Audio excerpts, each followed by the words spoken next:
Welcome back to Ambition and Grit with Dave Liniger. In today's episode, Dave shares how RE/MAX survived its first 2 tumultuous decades of business. He reveals a never-before-shared story about the trouble he faced with one of his early competitors. He also explains how your business can stay one step ahead of the competition. Let's tune in. RE/MAX was a change agent to the entire industry. We changed the compensation concepts of how real estate agents were paid. Instead of just taking a commission split on whatever they did, they actually acted as an office of doctors, lawyers, architects that shared the expenses of running the business, but kept the vast majority of the commission for themselves. It was like being in business for yourself, but not by yourself. And it was cost effective because you were sharing office space and so on with multiple other people. And so we really were a paradigm shift for the industry. At first, it was much hated. Dave and his team knew that their concept wasn't being well received by the industry. But the resistance to their compensation concept was even more fierce than they had imagined it would be.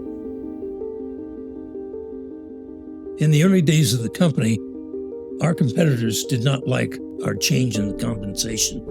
They had the feeling that we would just rent a desk. In reality, no, we split commissions different. We still provided the same services conventional companies did. We had training, we had sales meetings, we did the tours of our listings, we had international relocation, whatever. In 1973, we came up with an advertising theme of out in front. And we tried to change our logo every 2 or 3 years. And this one showed us putting a sign, sold, in the front of a house. And so we were stating, we're out in front. Century 21 had some rather poor officers, managers, if you will. And they decided that we were claiming we were number one in real estate sales. That wasn't the claim at all.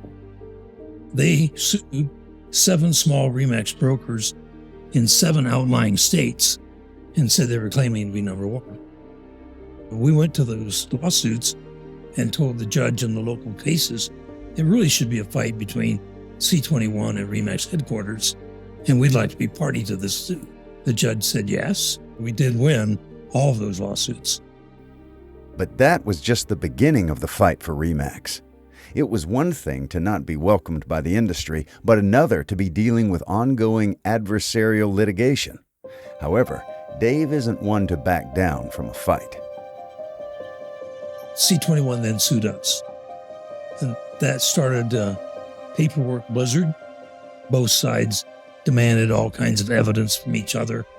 And there was 14 million pages of discovery that came in on every single real estate transaction. And it was 7 semis, and almost none of them were ever looked at. It ended up going to trial in Santa Ana, California, which was of Century 21. The trial took over 6 months, and I actually sat in the trial as a defendant for 6 solid months. We called hundreds of witnesses on both sides, and you never know if I lost the company or not. Dave had weathered difficult storms before the oil embargo, recession, and numerous financial struggles. But this was a big, expensive fight, and one the RE/MAX team had to win to stay in business. We went out, and the jury went into the deliberating room. 15 minutes later, the court called us back in, and the court said, the jury's come in, you have to come back to court. When you go back, the judge says, what are you here for? And they said, Your Honor, we have a question. And he said, okay. And he says, RE/MAX is the defendant. That means that Century 21 sued RE/MAX. And he says, that is correct. Can we give RE/MAX punitive damages for what this major company and MetLife tried to do to them. And the judge looked at him and said, "You are the jury."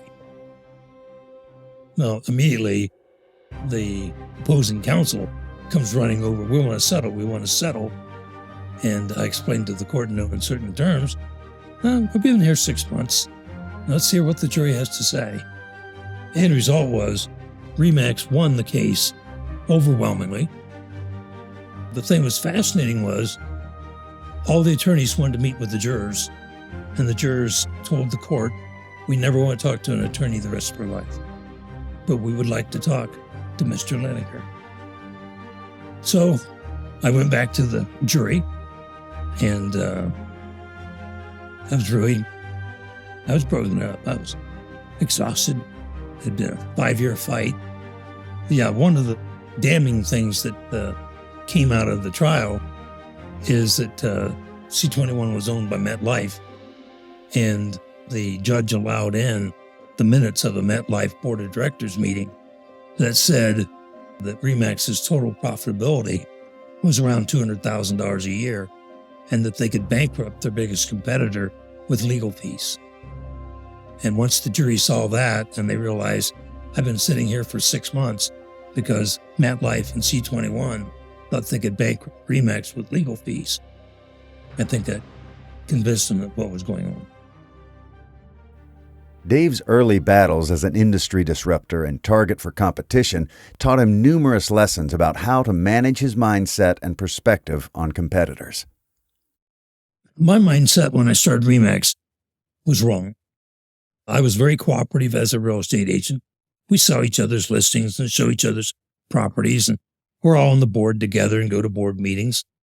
But the industry was so against the RE/MAX commission concept that literally most owners of real estate offices were trying to put us out of business instead of we're just one of hundreds of other offices.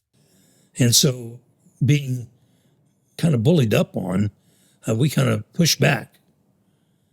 And that was okay. But eventually, things calmed down. RE/MAX became the accepted model in the industry. All of a sudden, I became an icon instead of an outcast. Dave and the RE/MAX team had to pay a hefty price to change the way real estate commissions were done. They were the first to put forth the idea in an industry reluctant to change.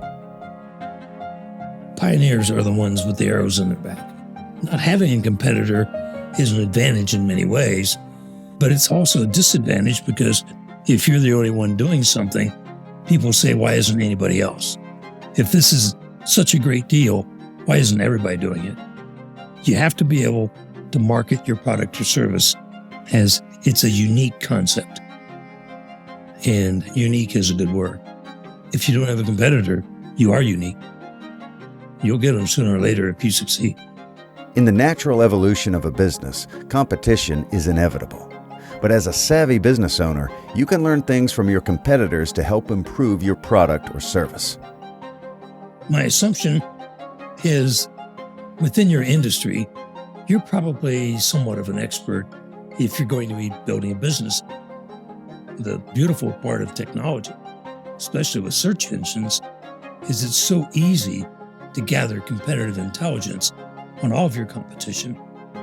At RE/MAX, we have a periodic report that comes out about monthly where we analyze in depth the strengths and weaknesses of a particular competitor. We find those strengths and weaknesses by talking to agents that have left them and joined us, by magazine articles, newspaper articles, by looking at their franchise documents, looking at their financial statements and that type of thing. So gathering of competitive intelligence, ethically and legally, of publicly available information is a great way to stay abreast with what your competitors' strengths and weaknesses are so that you can baseline and improve your progress. Some business advisors recommend ignoring your competition so that you can stay focused. While this may seem like a good idea to avoid distraction, there are some downsides to never analyzing how you can improve. It's never distracting to compare yourself to another business. When you try to achieve quality, you have to have a baseline somehow to see how you're doing. The best way to do that is look at who are your very highest quality competitors that you can research. And today, Google, you can find out everything about everything. And what you need to do is say, okay, here are the 5 competitors, really the quality that we would like to be. That's our benchmark.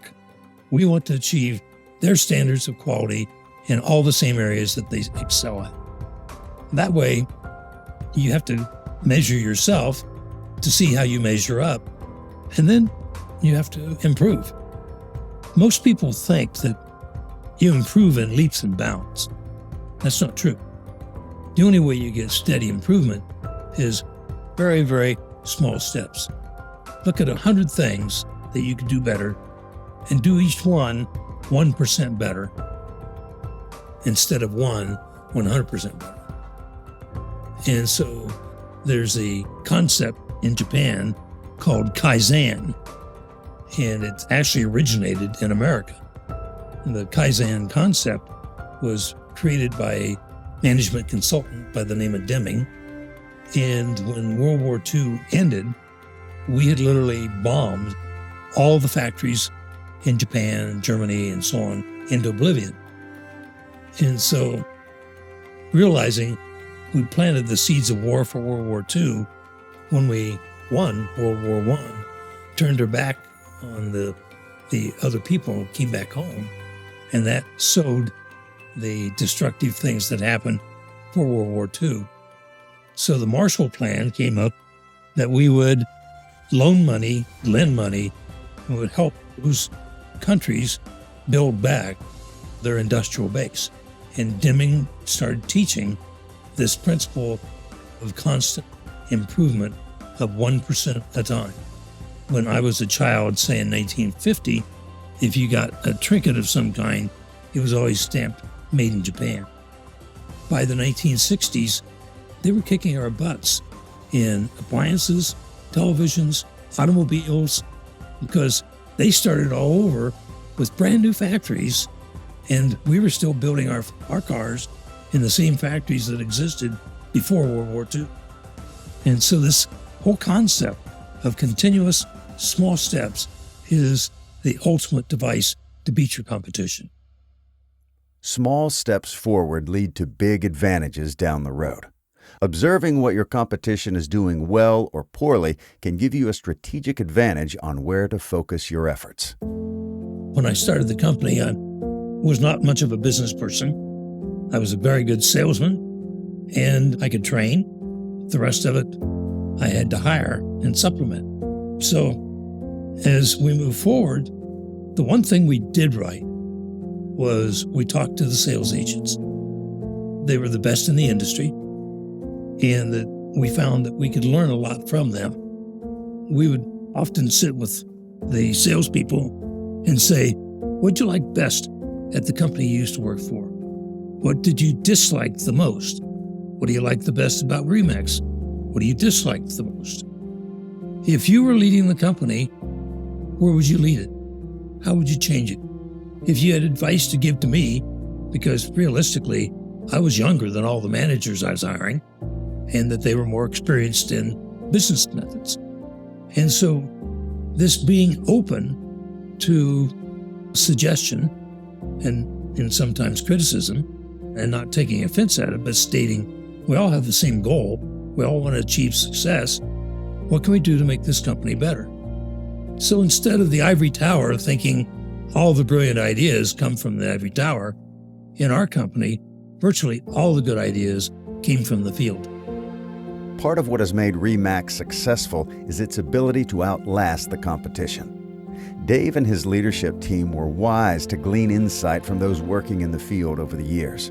Receiving feedback from your team can help you stay adaptable and one step ahead of your competition. The thing that's made Remax successful is our people are so good, they're adaptable. And many times in our career with Remax, 50 years now, we've weathered 9 recessions, been through 9 or 10 different presidencies. The market's been turned upside down several times. We had the oil embargoes 1 and 2. You had the savings and loan crisis, where about 60% of the S&Ls went out of business, flooding the entire industry with hundreds of thousands of foreclosures. You had the crash of the financial industry 2008. And then you had the myriad of changes, such as the internet, buyer agency, etc. The smarter that your sales force is, the more quickly they can adapt. Darwin is widely stating that the strongest survive. That's not what he said. He said the species that is most adaptable survives. And so adaptability in a rapidly changing business environment is probably about the most important key to your success. Thanks so much for tuning into today's show. To find more episodes of the show and learn more about Dave and his story of ambition and grit, visit ambitionandgrit.com. And if you loved the show, be sure to hit subscribe and leave a rating and a review wherever you get your podcasts. Until next time, remember, everything in life worth having takes a little ambition and grit.